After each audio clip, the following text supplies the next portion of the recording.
And for a third video, I'm trying to make this one super quick. I was done with my 2 videos, and I'm like, just checking up on some email and stuff. Someone sent me an email. Now Australia is trying to get rid of the $100 bill. $100 note. So we have Venezuela, we have India. You saw how bad that went. And now Australia wants to do it. And they're claiming we're cracking down on the black market. What black market? This black market nonsense is the same thing as all of a sudden the fake news coming out of, this is being pushed by the globalists. You think India just did it recently to be followed by Australia by pure coincidence? Right. Government floats $100 or $100 note removal. Say goodbye to the $100 note. What the? I want to hear that. Pause. I'm Jason at Ford. I'm trying to do my own video. It's my video and I need it now.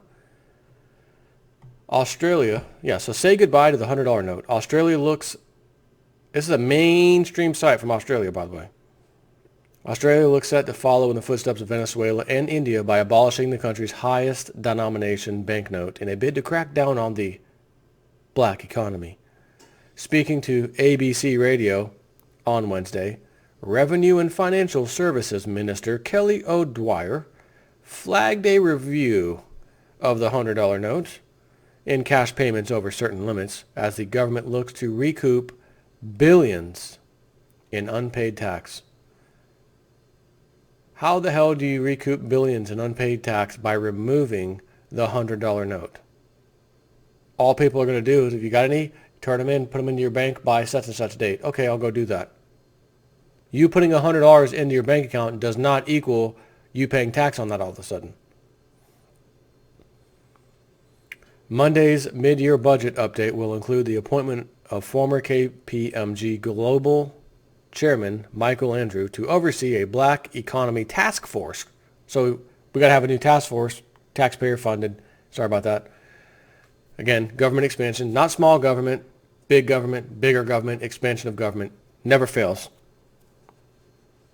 The black economy accounts for 1.5% of GDP, given many cash payments are untaxed. Ms. O'Dwyer told the ABC News agency not only is the lost revenue owed to the Australian people for schools and hospitals, children, but it's also critical for those who do the right thing and pay tax. You mean like when you government bastards do the right thing with my tax money and fund these illegal wars and then put us in massive debt because my taxes weren't enough? So now you got to tax the crap out of my children and their children? Is that what you're talking? Doing the right thing? The whole point of this crackdown on the black economy is to make sure we close down any potential loopholes, she said. Despite the broad use of electronic forms of payments, Ms. O'Dwyer warned that there are 3 times as many $100 notes in circulation than $5 notes. It does beg the question, why, she said. Well, I was kind of thinking, you buy big ticket items, cars, anything in the hundreds of dollars to thousands of dollars, you're going to need a lot of $100 bills to do so. Whereas if you're going to, eat lunch for the day and you happen to have 3 $5 bills, $15, you just went and ate lunch for $15. That's only 3 of those bills. But if you're buying a car or something, it takes quite a number of $100 bills. I think that's why they're there. Nope. Expert, what was her name again? What was her Revenue and Financial Services Minister? She doesn't know why. Why are there more $100? I don't know. I'm the expert, but I don't know. Begs the question, why? There are currently 300 million $100 notes in circulation, and 92% of all currency by value is in $50 and $100 notes. The minister would not rule out the removal of the $100 note, saying it was up to the expert panel, the experts, to provide recommendations. There's nothing wrong with cash per se. The issue is when people don't declare it and when they don't pay tax on it, she said. The task force will draw on the experience of countries like France, where the government banned cash payments of more than 1,000 euros. I'm not going to put a limit on what the task force will look at, she said. Liberal Democratic Senator David Leyonhjelm hit out at the proposal, saying, the only people who are distressed by the cash economy are the government and the public servants who want to spend taxes. You got that right. The incentives for a cash economy would be a lot reduced if taxes were a lot lower, he told news.com.au. It's a reaction to the level of taxes we pay. Mr. Leyonhjelm said Australia was joining a global push to make it harder to engage in the cash economy. Whether it will succeed or not is a moot point. Carrying two $50 notes instead of a $100 note doesn't seem to be much of a disincentive, he said. Well, that's because after the $100 note, they'll tell you how it works so good even though it didn't. And that we're going to do the same with the $50 note. But with my libertarian, oh, did I say liberal? Hold on.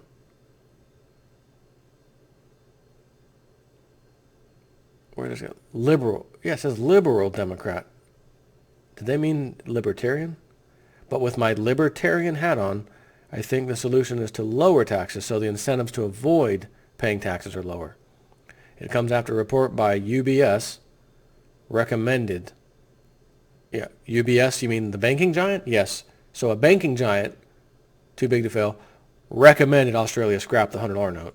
And according to UBS, benefits may include reduced crime, increased tax revenue, and reduced welfare fraud, claiming welfare while earning or hoarding cash. From the bank's perspective, there would likely be a spike in deposits. Well, how about we do this? You get off your nonsense income tax, like we all pay certain tax brackets, and you make a flat tax that every time you buy anything, you're going to pay a tax. Period.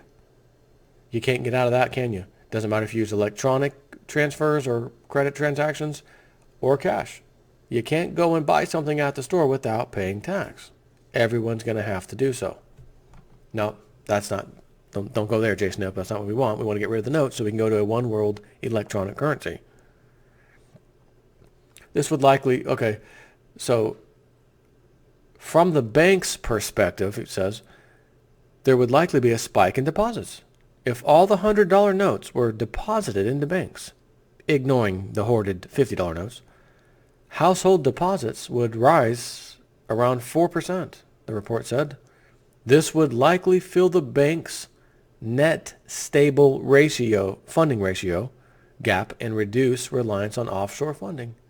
Oh, so we can give the banks more money for them to mix with their own, bet on rotten debt, bonds in the stock market, lose those bets, and then say, need a bailout. You know, we got 4% more taxpayer money now in our accounts, which we actually spent. We don't want you looking at our account statements right now. But on paper, we have their money. We don't want to lose it, so we need a bailout because we already lost it. India last month demonetized the country's two highest denominated banknotes in a bid to crack down on black money, they said. Prime Minister Modi sent shockwaves through the country by announcing November 8th the 500 and 1,000 rupee note, some 85% of all bills in circulation, would cease to be legal tender within hours.